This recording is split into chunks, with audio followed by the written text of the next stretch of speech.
Baik, selamat pagi teman-teman semua. Kita akan mulai dengan topik kita kali ini mengenai perawatan anak dalam konteks keluarga.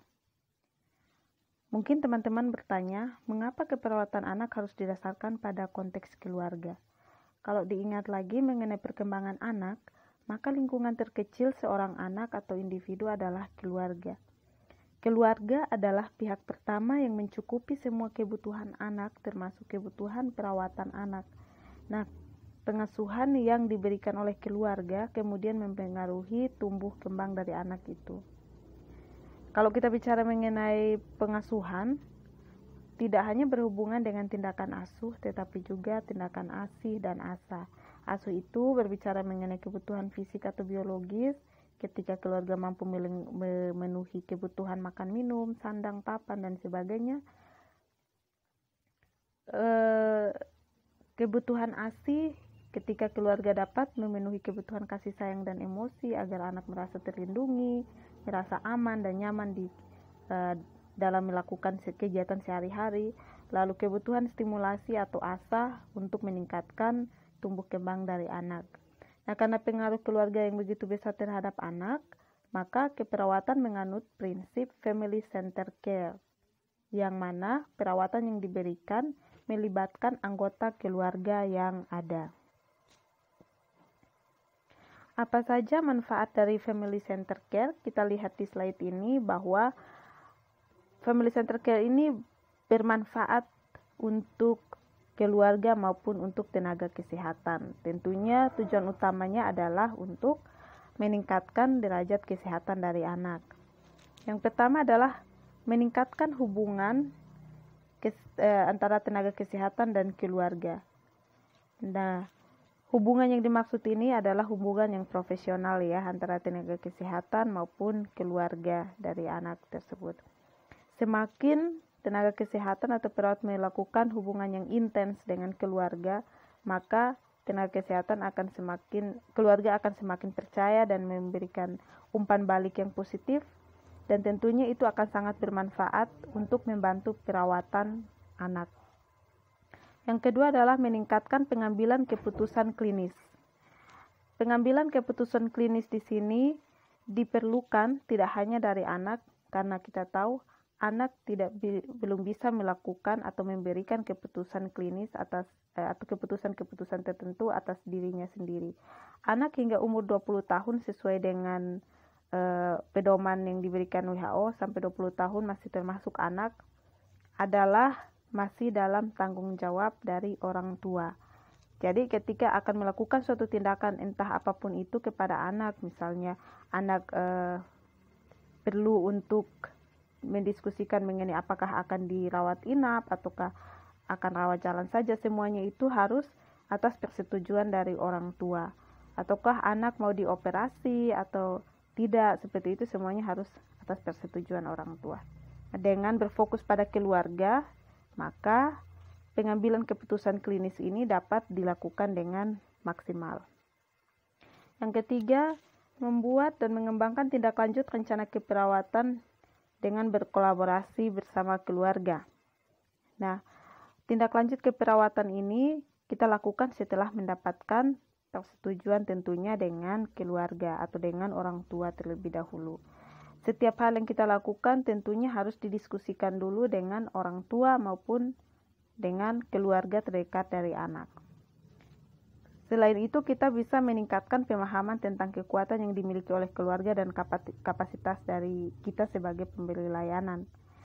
Jadi kita bisa mengidentifikasi apakah keluarga ini mampu untuk mendukung setiap program yang kita berikan atau tidak. Kalau mampu, berarti kita manfaatkan saja kekuatan-kekuatan dari keluarga tersebut dengan tujuan, karena kita tahu bahwa sebagai tenaga kesehatan kita sangat terbatas dalam memberikan pelayanan, entah itu batasan waktu, tenaga, dan lain-lain.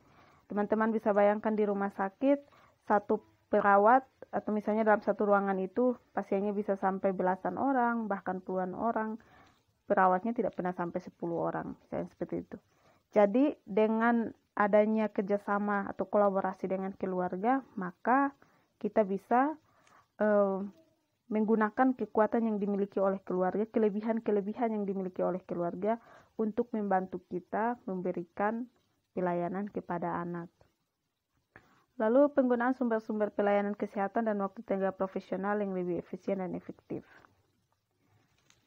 Selanjutnya ada mengembangkan komunikasi antar anggota tim kesehatan. Kenapa? Karena kita fokusnya ke keluarga ya, tidak fokus kepada profesi-profesi tertentu atau individu-individu tertentu. Jadi setiap hal yang kemudian didapatkan sebagai hasil dari pengkajian terhadap keluarga tersebut, kemudian digunakan sebagai bahan diskusi. Tentunya akan banyak hal yang akan didapatkan dari hasil pengkajian atau hasil perawatan tersebut.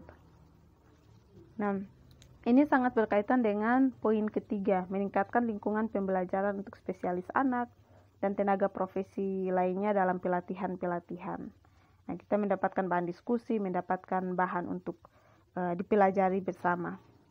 Nah, poin kedua, persaingan pemasaran pelayanan kesehatan yang kompetitif. Teman-teman bisa bayangkan ya, kalau misalnya satu pasien hanya dilayani atau dirawat oleh satu orang, tentunya akan memakan biaya yang cukup tinggi karena seluruh tenaga, seluruh pikiran, dan seluruh daya, waktu hanya dicurahkan untuk satu orang itu saja.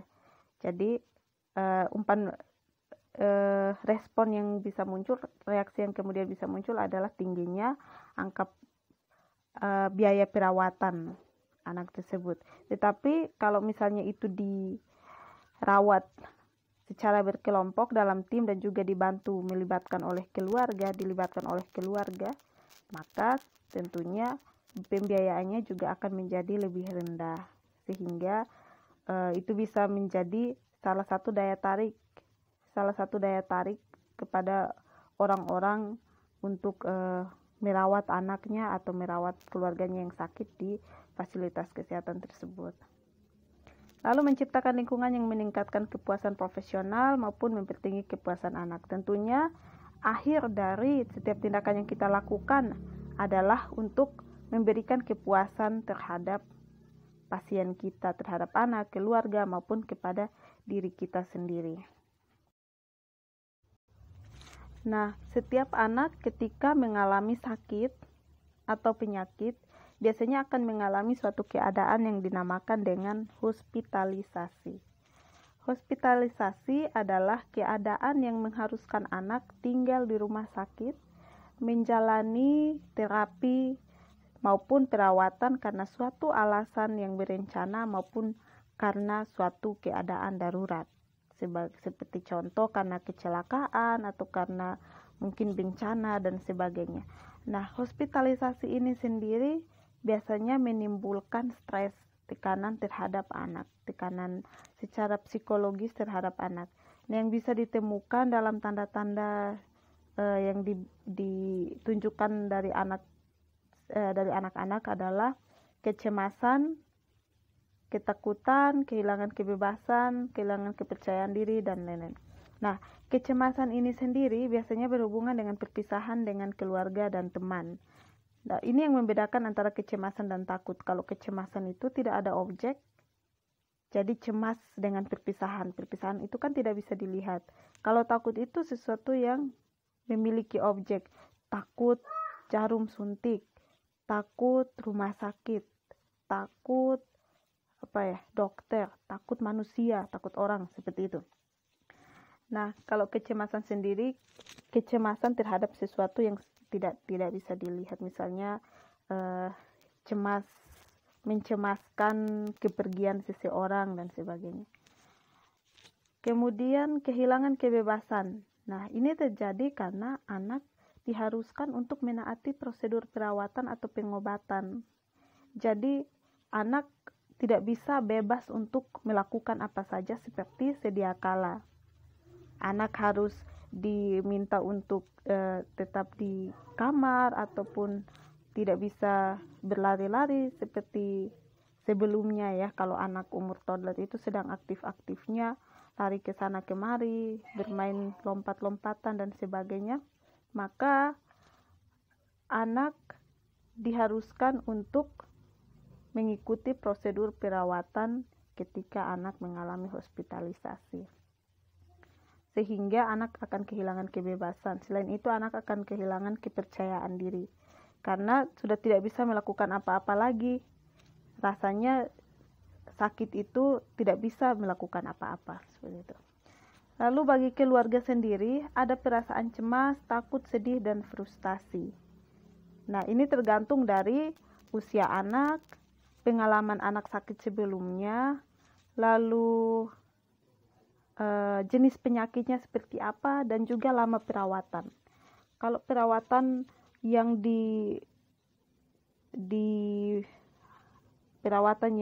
harus dilakukan atau dijalani oleh anak itu adalah perawatan yang cukup lama, bahkan mungkin dalam waktu yang cukup seumur hidup misalnya, tentunya ini akan menimbulkan rasa frustasi yang lebih dibandingkan dengan penyakit misalnya batuk pilek dan lain-lain. Itu akan lebih rendah dampak hospitalisasinya. Nah, proses hospitalisasi ini memengaruhi anak dengan cara yang berbeda tergantung pada usia, alasan untuk rawat inap mereka, temperamen, bagaimana anak bereaksi terhadap situasi baru.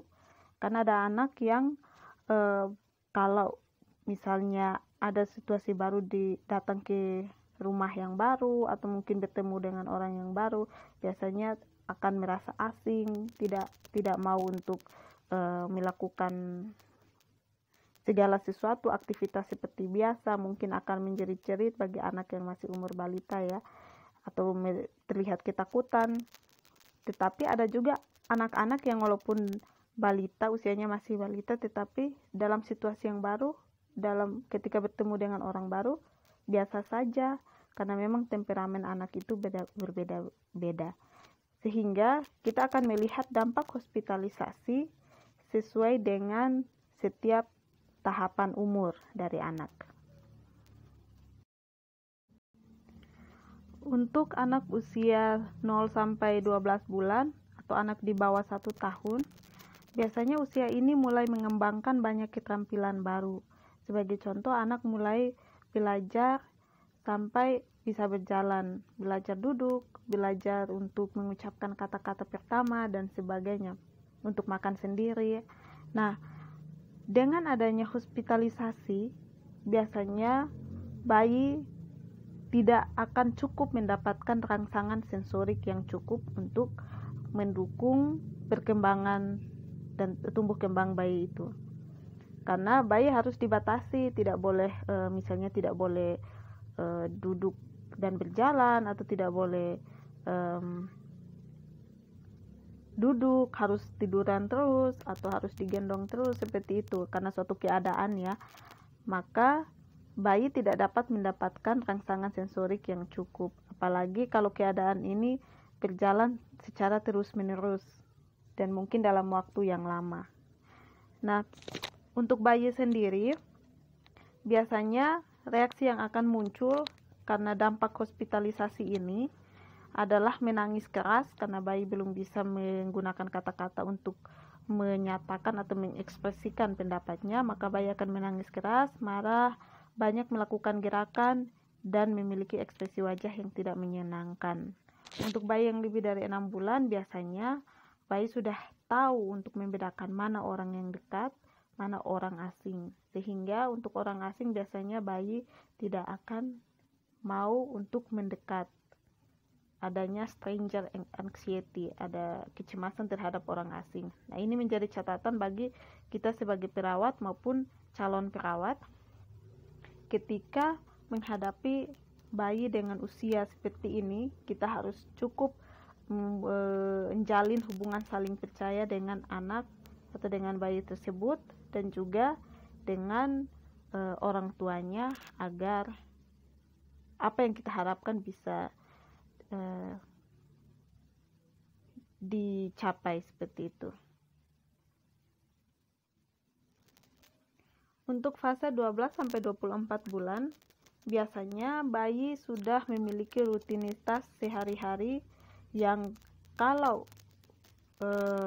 proses hospitalisasi terjadi maka dapat terganggu. Biasanya bayi sudah ada jadwal tuh. Kalau bangun pagi, makan dulu, mandi, Lalu kalau misalnya sebelum tidur, misalnya cuci kaki dan tangan, gosok gigi, dan sebagainya. Di rumah sakit, ketika bayi dirawat, karena kondisi penyakitnya juga atau karena diharuskan untuk mengikuti, menaati prosedur yang ada, bayi tidak akan bisa mengikuti setiap rutinitas, bukan bayi ya, tapi anak tidak akan bisa mengikuti setiap rutinitas sehari-hari seperti yang dilakukan di rumah. Karena itu, maka anak akan merasa sangat terganggu. Lalu di usia seperti ini, anak juga sudah mulai mengembangkan kemampuan percaya mereka. Dan karena anak kemudian akan dirawat oleh orang yang sangat banyak, orang yang berbeda-beda. Coba bayangkan di rumah sakit, shift pagi perawatnya beda, shift siang perawatnya beda, shift malam perawatnya beda. Anak akan memiliki kebingungan terhadap sistem kepercayaan yang baru dia dibuat, karena biasanya anak akan lebih mempercayai orang yang paling dekat dengan anak. Lalu sekarang tiba-tiba semua orang mendekat, semua orang ingin memberikan pertolongan dan sebagainya. Jadi anak akan memiliki sikap kepercayaan anak akan mulai terganggu karena dirawat orang banyak ini. Respon anak ada 3 tahap, yaitu tahapan protes, anak akan menangis kuat dan menjerit. Pada tahapan putus asa, anak akan apatis, tidak akan memberikan respon apa-apa. Lalu anak mungkin akan kurang minat makan. Kalau ini terjadi berarti kita sudah harus sadar bahwa anak telah terdampak dari hospitalisasi itu sendiri. Lalu untuk denial, anak akan terlihat mulai menyukai lingkungan barunya. Selanjutnya untuk fase 2-5 tahun, biasanya sebagian besar anak sudah siap untuk mandiri dan ingin membuat pilihan. Anak akan lebih senang jika diberikan pilihan-pilihan, dan biasanya pilihan sebelum sakit itu lebih banyak dan lebih beragam ya dibandingkan di rumah sakit. Kalau di rumah sakit, paling kalau mau memilih pun kamu mau pilih di ruangan A atau ruangan B, itu saja. Isinya sama saja sih, mungkin yang satu di ujung, yang satu di tengah-tengah ruangan yang lain, mungkin seperti itu ya. Atau anak mau pilih baju rumah sakit yang warna apa, mungkin warnanya satu saja, anak tidak bisa memilih, paling memilih ukurannya saja ya. Nah itu pilihan-pilihan yang sangat terbatas misalnya seperti itu, tetapi mengharuskan anak untuk dirawat atau untuk mengikuti setiap prosedur yang ada. Akhirnya anak akan merasa bahwa hospitalisasi itu merupakan suatu perampasan kebebasan. Anak tidak bisa bebas melakukan apa saja, tidak bisa bermain, tidak bisa bersosialisasi, dan lain-lain. Di usia ini juga anak biasanya sudah memiliki imajinasi dan pemikiran yang berjalan dengan liar. Anak akan merasa bahwa hospitalisasi itu adalah mimpi yang buruk. Lalu perawatan dipersepsikan sebagai hukuman. Kenapa? Karena biasanya pada usia ini anak berusaha untuk mengikuti semua yang diperintahkan atau dikatakan oleh orang tua. Anak akan merasa berhasil ketika apa yang orang tua katakan sudah dipenuhi. Sehingga kalau sakit biasanya anak akan merasa bahwa itu adalah kesalahan dirinya. Apalagi kalau orang tuanya sering bilang, kamu kalau jajan terus nanti sakit, nanti masuk rumah sakit, atau kamu kalau tidak makan nanti sakit. Sekali anak itu sakit, dia akan merasa bahwa ini adalah akibat dari perbuatannya selama ini. Ini adalah hukuman atas apa yang dia buat selama ini. Dia akan merasa malu, bersalah, dan juga takut. Reaksinya adalah anak akan menolak makan, menolak perawatan, mungkin akan menangis perlahan, tidak akan menjerit-jerit seperti fase umur 1-2 tahun, menangis perlahan saja ya, tidak, dan mungkin tidak akan kooperatif.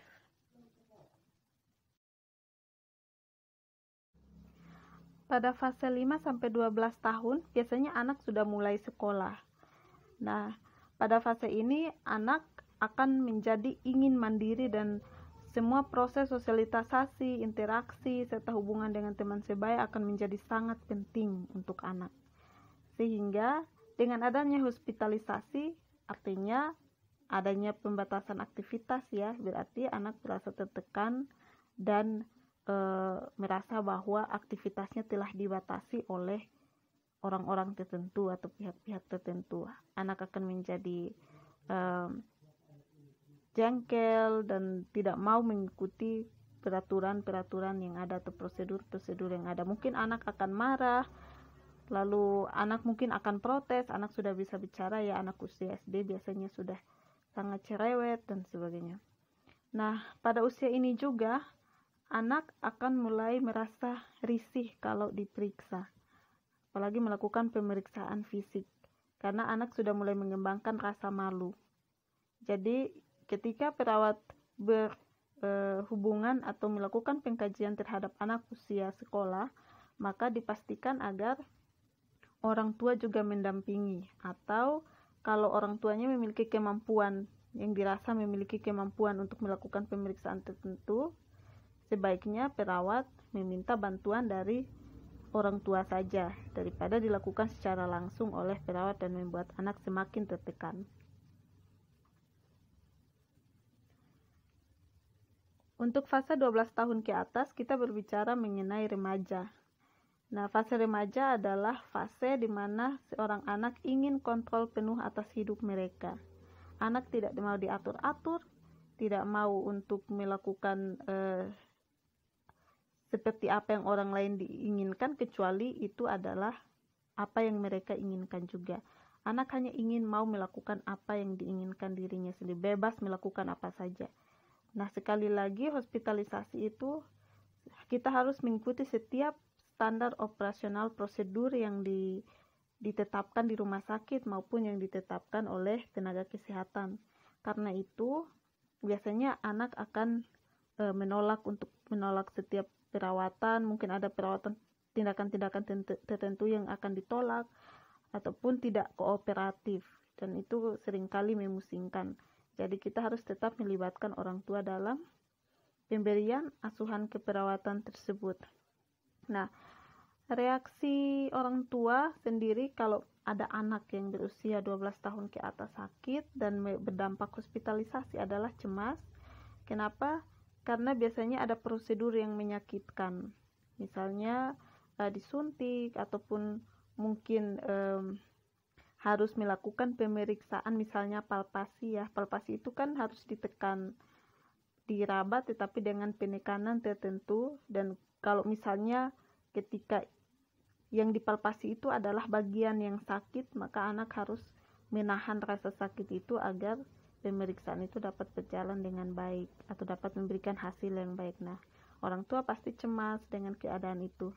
Orang tua juga akan sedih, apalagi jika penyakit yang diderita anak adalah penyakit-penyakit dengan kondisi terminal atau penyakit-penyakit yang membutuhkan perawatan seumur hidup, misalnya kanker, diabetes mellitus tipe 1 dan sebagainya.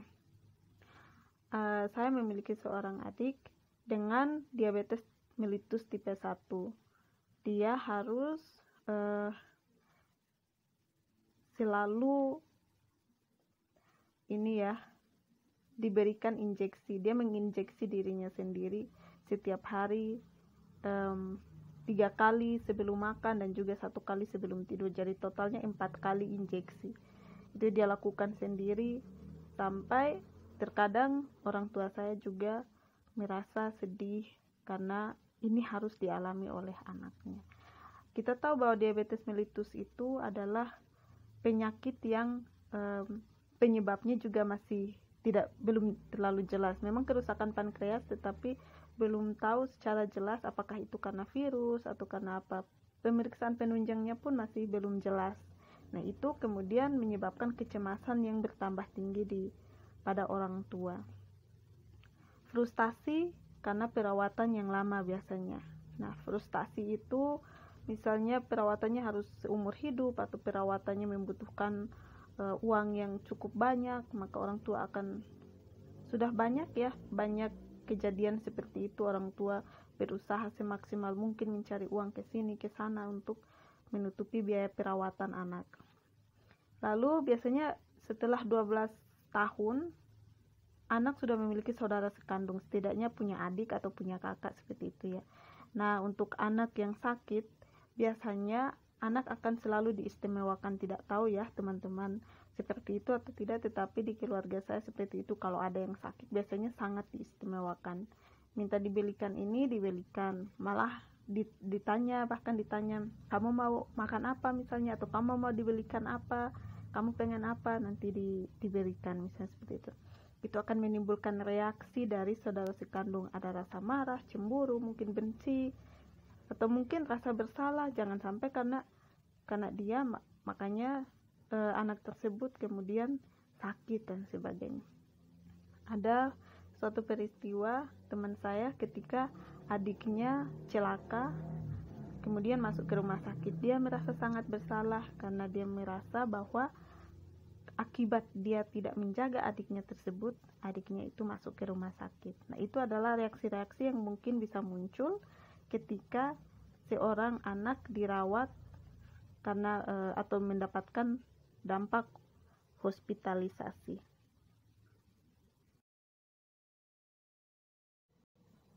Lalu apa yang bisa kita lakukan untuk meminimalisasi dampak dari hospitalisasi tersebut? Setidaknya kita melakukan beberapa persiapan untuk meminimalisasi dampak hospitalisasi. Yang pertama adalah mempersiapkan anak sebelum hospitalisasi. Ini bisa kita lakukan sebelum masuk rumah sakit maupun setelah atau ketika sudah ada di rumah sakit.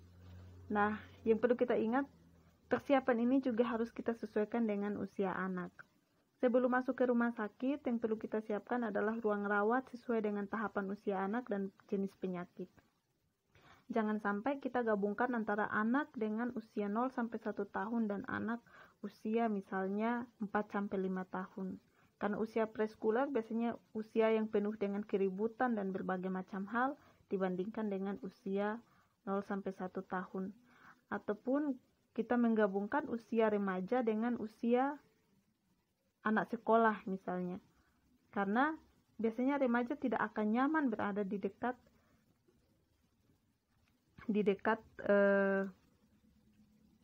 anak-anak dengan kelompok usia yang berbeda. Apalagi pada usia remaja biasanya sudah lebih mementingkan privasi seperti itu. Jadi kita harus sudah bisa mempersiapkan ruang rawat sesuai dengan usia anak. Sesuai dengan jenis penyakit, misalnya penyakit yang menular dan penyakit tidak menular harus dipisah ya. Jangan sampai anak masuk ke rumah sakit dengan diare kemudian keluar dengan positif COVID, misalnya seperti itu. Lalu orientasikan anak 1-2 hari sebelum dirawat bila perawatan direncanakan. Kalau perawatannya memang sudah direncanakan, misalnya minggu ini adalah minggu untuk operasi pengambilan atau pengangkatan amandel dari anak misalnya. Tentunya anak sudah tahu jadwalnya, orang tua juga sudah tahu, maka kita bisa mengorientasikan anak pada rumah sakit tersebut. Misalnya akan butuh berapa lama waktu yang dibutuhkan untuk proses operasi tersebut, kemudian dokter siapa yang akan memimpin proses operasi tersebut, lalu perawat siapa yang akan merawat, di mana ruangannya, alat apa yang mungkin akan dipakai. Hal-hal kecil seperti itu akan membuat anak merasa terbiasa sehingga mengurangi kecemasan yang anak rasakan. Di rumah sakit, kita bisa mengenalkan perawat dan dokter yang akan merawat, mengorientasikan anak pada ruang perawatan, mengenalkan anak dengan pasien lain, memberikan identitas pada anak, menjelaskan aturan rumah sakit, lalu melakukan pengkajian secara komprehensif. Yang kedua adalah memperbanyak kunjungan. Kunjungan yang dimaksud di sini adalah kunjungan dari orang-orang terdekat. Ini akan membuat anak semakin nyaman. Nah, kalau misalnya sekarang kita sedang dibatasi untuk melakukan kunjungan, misalnya kunjungan hanya bisa dilakukan oleh 1 orang, maka kita perbanyak saja kunjungannya tanpa mengganggu waktu istirahat anak, misalnya seperti itu. Orang-orang terdekat saja yang paling dekat yang dibutuhkan anak yang kita perbanyak kunjungannya. Mungkin ibunya atau mungkin neneknya yang paling dekat itu yang kita perbanyak kunjungannya, sehingga anak tetap menjadi merasa nyaman dengan keadaan yang ada, kecemasannya bisa berkurang. Membawa benda favorit dari rumah ini juga bisa menjadi salah satu upaya untuk meminimalisasi dampak hospitalisasi. Sebagai contoh boneka, atau mungkin ada yang punya mainan seperti itu bisa dibawa. Ada teman saya memiliki benda favorit, sebuah selimut tua, selimut yang dia pakai sejak kecil. Itu bahkan sampai sekarang pun masih dibawa kemana-mana. Ya namanya juga benda favorit ya. Selagi benda itu tidak berbahaya dan bisa membuat anak nyaman, maka sebaiknya dianjurkan untuk dibawa ke tempat perawatan. Lalu yang keempat, bisa dengan cara bermain. Nah, konsep bermain akan kita bahas di slide selanjutnya. Bermain ini memiliki dua fungsi. Yang pertama sebagai distraksi terhadap dampak hospitalisasi atau mengalihkan anak dari proses atau dampak hospitalisasi itu, dan yang kedua adalah sebagai stimulan terhadap tumbuh kembang anak. Jadi satu kali melakukan permainan ada dua tujuan yang kemudian bisa didapatkan.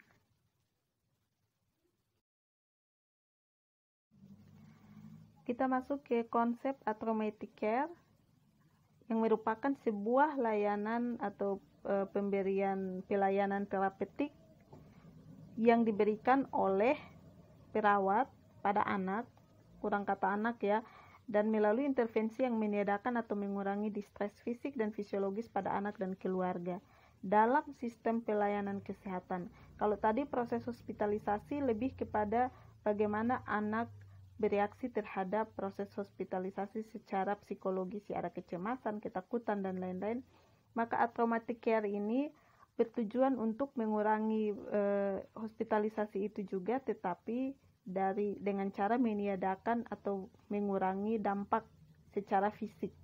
Jadi kalau secara fisik yang bisa kita rasakan adalah nyeri misalnya, panas dan sebagainya, gerah dan sebagainya, maka traumatic care adalah salah satu cara pelayanan yang bisa kita berikan dengan cara meniadakan atau bahkan mengurangi atau bahkan meniadakan dampak tersebut, dampak kepada fisik tersebut. Sebagai contoh, kalau misalnya ada dua pengobatan, satu lewat jalur oral, yang satunya lewat jalur injeksi, akan lebih tidak menyakitkan menggunakan yang oral ya. Jadi kalau misalnya bisa, kita ganti saja dengan yang oral, tentu saja dengan berkonsultasi atau berkolaborasi dengan dokter mengenai hal tersebut. Kalau misalnya pun harus diberikan lewat injeksi, apa yang harus kita lakukan supaya yang dirasakan oleh anak itu seminimal mungkin? Mungkin menggunakan permainan dan lain-lain. Nah, tujuan utama dari traumatic care ini adalah do no harm, atau jangan lakukan sesuatu yang membahayakan anak, dengan prinsip-prinsip mencegah atau meminimalkan perpisahan anak dari keluarganya. Bagaimana caranya? Kita libatkan orang tua dalam perawatan anak. Perawatan anak ini adalah perawatan yang kontinum 24 jam. Jadi orang tua harus dilibatkan 24 jam. Jangan pernah ada orang tua yang menitipkan anak kepada perawat atau hal-hal semacam itu. Karena orang tua adalah orang yang paling dekat dengan anak, dan anak biasanya akan nyaman dengan orang tua. Rasa kecemasan anak akan hilang kalau ada orang tua. Modifikasi ruang perawatan seperti di rumah. Kalau bisa, ruang perawatan itu dibuat semirip rumah. Mungkin di rumah sakit besar sudah seperti itu ya, tetapi rumah sakit kecil mungkin belum terlalu seperti itu. Paling wallpapernya yang dibuat dengan tema anak, tema kartun dan sebagainya. Tetapi disarankan sebenarnya untuk ruangan anak itu ada misalnya boneka-bonekaan, mainan-mainan yang biasanya anak bisa temui di rumah, didesain sebagus mungkin tanpa mengurangi fungsi dari ruangan perawatan tersebut atau mengganggu fungsi dari ruangan tersebut. sebaik mungkin, semirip mungkin dengan yang ada di rumah. Kalau misalnya ruangan tersebut adalah ruangan untuk anak usia remaja, maka disediakan mungkin buku-buku, mungkin video-video, mungkin mainan yang sesuai dengan usia anak remaja. Lalu pertahankan kontak dengan kegiatan sekolah. Kalau untuk pandemi COVID seperti sekarang tidak bisa dilakukan ya, paling melalui video call dan sebagainya. Tetapi sebelum pandemi atau di luar pandemi seperti ini, kita bisa memfasilitasi agar anak dapat bertemu dengan teman-teman sekolahnya atau mungkin guru-guru sekolahnya. Yang kedua, untuk meningkatkan pengendalian. Kita tingkatkan pengendalian diri terhadap pengendalian diri dari anak.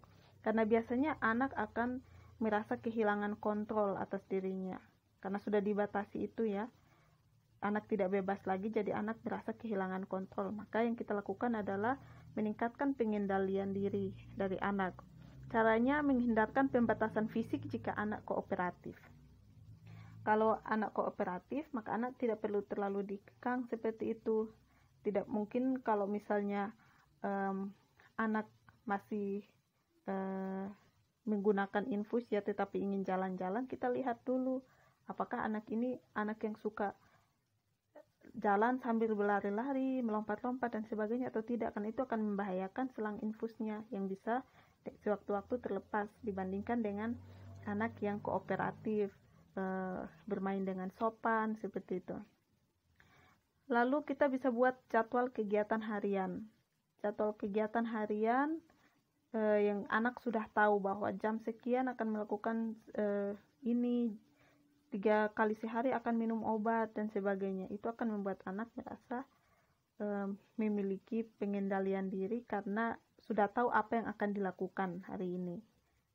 Lalu beri kesempatan kepada anak untuk mengambil keputusan dan melibatkan orang tua dalam perawatan. Walaupun keputusan-keputusan yang dibuat itu dibuat berdasarkan alternatif-alternatif yang sangat terbatas.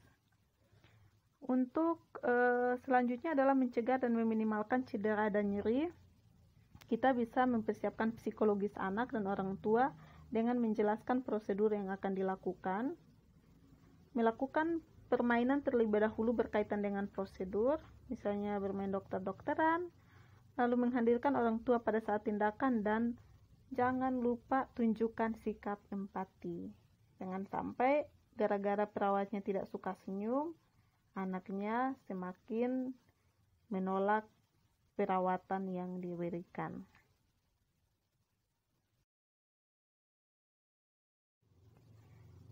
Ini adalah beberapa contoh dari prinsip automatic care. Yang pertama, memfasilitasi hubungan anak orang tua selama hospitalisasi, mempersiapkan anak sebelum dilakukan tindakan, pengendalian nyeri, memberikan aktivitas bermain, dan menghormati latar belakang budaya. Ini sudah saya jelaskan di depan ya. Kita lanjut ke slide selanjutnya. Nah, bermain pada anak sakit perlu dilakukan agar anak menghindari rasa takut, marah, atau ketegangan. Bermain ini bisa dijadikan sebagai terapi pada anak yang trauma dengan perawatan medis. Jadi, karena dunia anak adalah dunia permainan, maka dalam kondisi sakit pun permainan atau bermain dapat dimanfaatkan untuk mendukung kesembuhan dari anak. Ada 3 divisi atau kategori dari permainan ya, bermain pada anak sakit. Yang pertama adalah permainan pelepasan energi. Misalnya kecemasan atau rasa takut, rasa marah dilepaskan dengan memukul, berlari, meninju, dan berteriak. Memukul di sini jangan memukul orang ya, mungkin memukul-mukul bantal dan sebagainya. Untuk kegiatan seperti berlari untuk melepaskan energi pada anak sakit mungkin tidak perlu dilakukan karena itu akan bertentangan dengan sebagian besar prosedur perawatan yang dilakukan pada anak. Karena itu kita bisa memilih permainan yang lain. Kita akan mendiskusikan mengenai bagaimana cara memilih alat permainan di slide selanjutnya. Yang kedua, bermain dramatis. Dalam dramatis ini anak berpura-pura atau mendramatisir situasi kehidupan nyata. Misalnya anak berpura-pura jadi dokter atau berpura-pura jadi perawat. Lalu anak mungkin berpura-pura jadi orang tua atau menjadi siswa, menjadi guru, dan sebagainya. Yang ketiga adalah bermain kreatif. Nah, bermain kreatif ini adalah permainan yang sesuai dengan apa yang anak inginkan. Karena anak menginginkan kebebasan, maka permainan kreatif bisa membuat anak menemukan kembali kebebasannya untuk berimajinasi dan sebagainya. Contohnya adalah menggambar, membuat benda-benda dari Play-Doh atau dari plastisine dan sebagainya. Nah, prinsip terapi bermain ini ada beberapa ya. Yang pertama, pilih permainan yang tidak banyak mengeluarkan energi. Karena ini adalah anak sakit ya. Diberikan secara singkat dan sederhana. Tentunya untuk menghindari kebosanan dan juga menghindari anak untuk terlalu banyak berpikir mengenai apa yang harus dilakukan. Contohnya mungkin bermain ular tangga, bermain bermain catur, mungkin slime, bermain apa lagi, menonton video, membaca buku. Ya, itu untuk tindakan distraksi ya. Lalu mempertimbangkan keamanan dan infeksi silang. Nah, perawat dalam memberikan terapi bermain bertindak sebagai seorang fasilitator. Artinya perawat menyediakan segala sesuatu termasuk alat permainannya, waktu, merencanakan waktu, tempat, siapa saja yang akan mengikuti permainan tersebut. Sehingga perawat perlu untuk menjamin keamanan dan dari alat permainan tersebut agar tidak menimbulkan dampak yang negatif. Nah, sebagai contoh, ketika memberikan alat permainan kepada anak usia 0-1 tahun, karena fase tersebut adalah fase oral, di mana semua hal akan dimasukkan ke mulut, maka dipastikan bahwa yang diberikan adalah bahan-bahan permainan yang lembut, tidak berbulu, dan juga tidak mudah kotor. Sesuatu yang bisa dikunyah-kunyah, apalagi giginya juga biasanya sudah mulai keluar, dan alat permainan tersebut harus bersih. Untuk anak-anak yang memiliki penyakit yang berbeda, misalnya anak-anak dengan penyakit menular, disendirikan alat permainannya, dan anak-anak yang memiliki penyakit tidak menular disendirikan. Lalu kelompok usia sebaya, sama seperti tadi ya, kalau anak-anak di rumah, di ruangan dikelompokkan berdasarkan usia, maka permainannya juga harus dikelompokkan sesuai usia, karena anak memiliki karakteristik bermain yang berbeda. Anak 0-1 tahun memiliki karakteristik tidak bisa bermain secara berkelompok. Walaupun dimasukkan dalam ruangan yang sama, mereka akan bermain dengan dirinya sendiri, dibandingkan dengan anak-anak misalnya anak-anak preschool atau anak-anak school. Nah, kalau misalnya kita gabungkan anak-anak yang suka bermain sendiri, misalnya umur di bawah 1 tahun, dengan anak-anak misalnya toddler yang sangat aktif, dengan salah satu ciri yang paling mencolok yaitu egois, maka semua alat permainan yang dimainkan oleh anak 0-1 tahun mungkin akan dirampas, akan diambil oleh anak usia 2-3 tahun atau toddler atau sampai preschool. Hal itu bukan tidak bagus, karena memang salah satu sifatnya mereka seperti itu. Salahnya adalah salah perawat, kenapa menggabungkan mereka menjadi satu ruangan untuk bermain bersama. Nah, itu yang harus dipikirkan. Lalu, yang keempat, usahakan permainan tidak bertentangan dengan pengobatan. Libatkan orang tua maupun anak maupun anggota keluarga lainnya dalam permainan tersebut juga.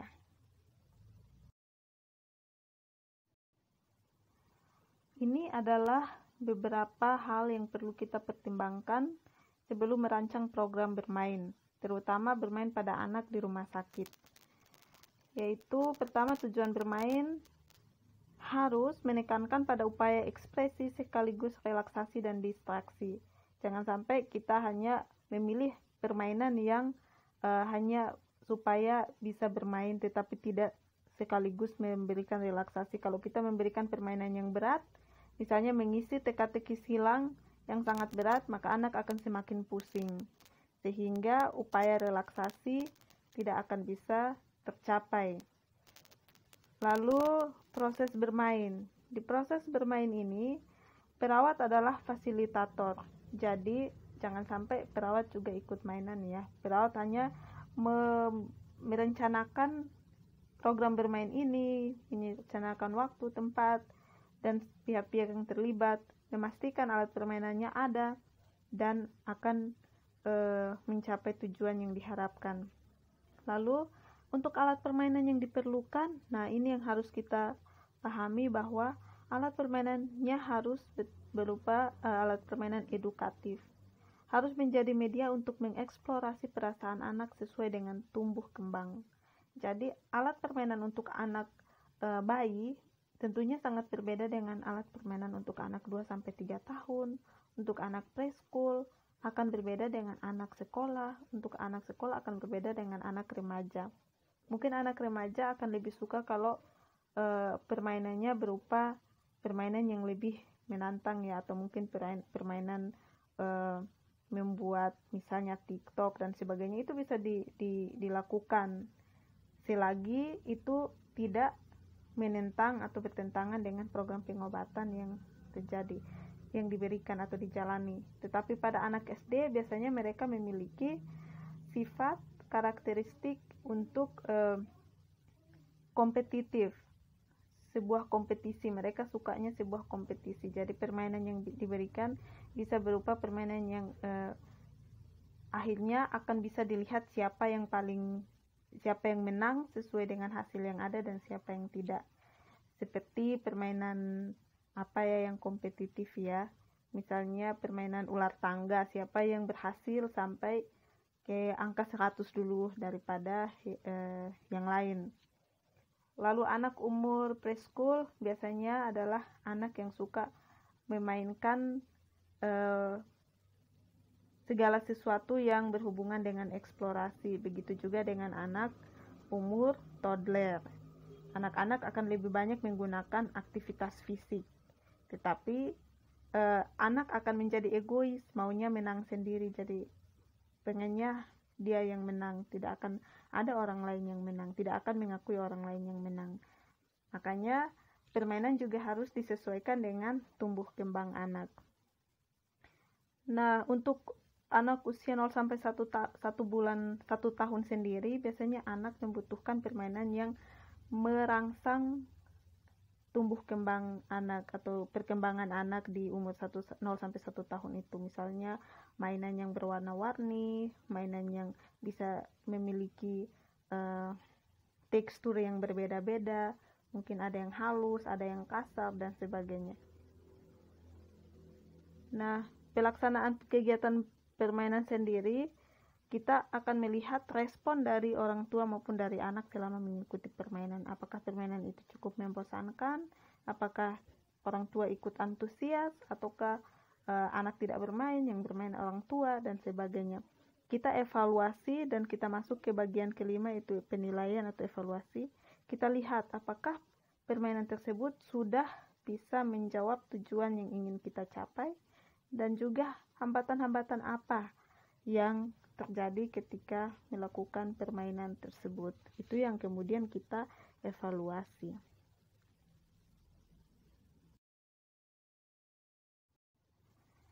Untuk konsep selanjutnya adalah konsep imunisasi. Imunisasi adalah cara untuk meningkatkan kekebalan seseorang terhadap suatu penyakit, baik itu kekebalan aktif maupun pasif, sehingga apabila nantinya orang tersebut terpajan penyakit tersebut, ia tidak menjadi sakit. Nah, yang biasanya dimasukkan dalam tubuh seseorang itu namanya vaksin. Vaksin itu berupa virus yang dilemahkan atau virus yang mungkin dimatikan agar tubuh dapat mengenali pola dari penyerangan virus tersebut ke tubuh, sehingga tubuh sudah siap untuk menyerang jadi sudah tahu kelemahannya seperti apa, sehingga ketika nanti tubuh terpajan penyakit tersebut, tubuh sudah bisa menyerang sendiri virus-virus tersebut atau penyakit tersebut. Nah, tujuan dari imunisasi yaitu untuk mencegah terjadinya penyakit yang dapat dicegah dengan imunisasi ya. Ada banyak penyakit. Nah, sasaran imunisasi sendiri, imunisasi dilakukan pada bayi 0-1 tahun, pada ibu hamil dan wanita usia subur maupun calon pengantin, dan anak sekolah dasar. Yang wajib ada 5 imunisasi wajib, biasanya diberikan pada bayi usia 0-1 tahun, yaitu BCG, DPT, polio, campak, dan hepatitis B. Untuk ibu hamil, wanita usia subur, dan calon pengantin biasanya disarankan untuk mendapatkan imunisasi tetanus sebagai persiapan ketika akan memiliki anak. Lalu untuk sekolah dasar, kelas 1 mendapatkan imunisasi DPT, kelas 2-6 akan mendapatkan imunisasi TT atau tetanus. Manfaat imunisasi sendiri ada banyak, tidak hanya pada anak, tetapi juga bagi keluarga dan secara luas bagi negara. Untuk anak, seperti yang saya katakan tadi ya, mencegah penderitaan yang disebabkan oleh penyakit menular yang sering berjangkit. Jadi kalau seperti sekarang ini ya, untuk keluarga bermanfaat menghilangkan kecemasan. Misalnya sekarang kita masih cemas karena vaksin COVID belum ada, pengobatan COVID belum ada. Tentunya sangat cemas ya, kita mau melakukan apa-apa, pikir-pikir dulu, tidak bisa seenaknya melakukan sesuatu, misalnya bepergian dan sebagainya. Karena kita cemas kalau sakit, prognosisnya sangat buruk dan juga biayanya sangat mahal. Tetapi kalau sudah ada vaksin, seperti yang terjadi pada waktu lampau ketika vaksin baru ditemukan, misalnya untuk penyakit campak, penyakit TPT, polio, seperti itu. Ketika vaksinnya ditemukan, maka kecemasan itu akan berkurang. Kenapa? Walaupun terpajan, penyakit-penyakit itu akan tetap ada. Walaupun seseorang terpajan, tubuh sudah akan mengenali penyakit itu dan akan melakukan perlawanan dengan sendirinya. Sehingga kecemasan orang tua pun akan berkurang atau keluarga akan berkurang.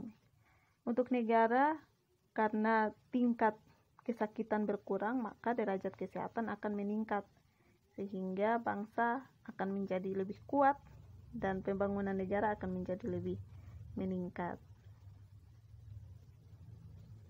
Nah, ini adalah jadwal dari imunisasi dasar yang perlu kita ketahui. Kita akan praktikkan secara bersama-sama dalam praktikum nanti. Ada 5 jenis ya. Setidaknya ada 5 jenis imunisasi dasar ditambah HIB. Nah, jenis imunisasi pertama adalah HB, hepatitis B. Hepatitis B ini yang pertama adalah hepatitis B0 dan juga hepatitis yang kemudian diberikan setelah usia 2-4 bulan.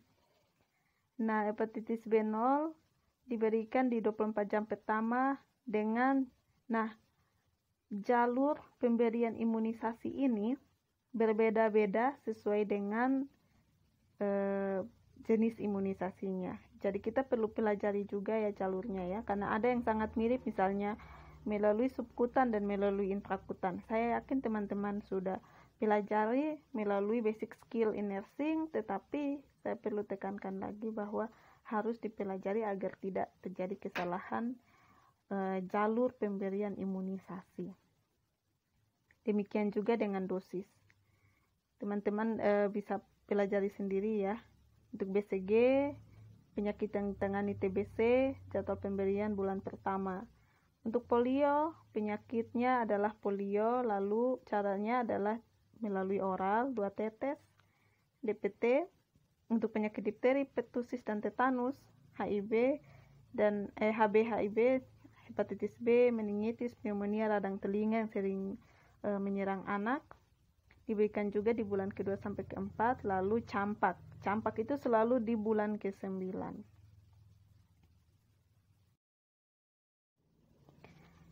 Nah, masih menjadi tantangan besar bagi kita tenaga kesehatan bahwa cakupan imunisasi dasar lengkap bayi menurut provinsi hingga tahun 2020-2019, ini laporan tahun 2020 ya dari Kemenkes, belum 100%. Masih ada sekitar 6, sekian persen dari anak-anak di Indonesia tidak mendapatkan cakupan imunisasi dasar lengkap. Nah, ini biasanya terjadi karena banyak hal, entah itu karena keyakinan, budaya, nilai yang dianut oleh keluarga. Kita tahu bahwa setiap keluarga maupun setiap orang itu memiliki keunikannya tersendiri. Nah, ini yang kemudian menyebabkan tidak semua orang walaupun sudah diwajibkan akan mengikuti kegiatan atau program tersebut. Apalagi imunisasi adalah program pencegahan penyakit ya, bukan program pengobatan. Jadi biasanya orang akan lebih mencari atau mementingkan pengobatan ketika sudah sakit. Kalau belum sakit biasanya tidak akan terlalu mempedulikan tindakan untuk meningkatkan kesehatan. Nah, itu yang terjadi pada beberapa orang.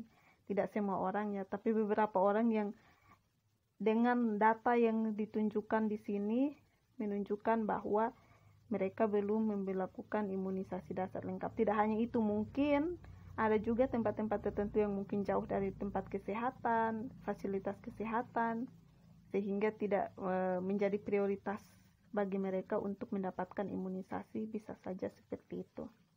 Kita lihat bahwa di Aceh adalah cakupan paling rendah dan di Bali adalah cakupan paling tinggi.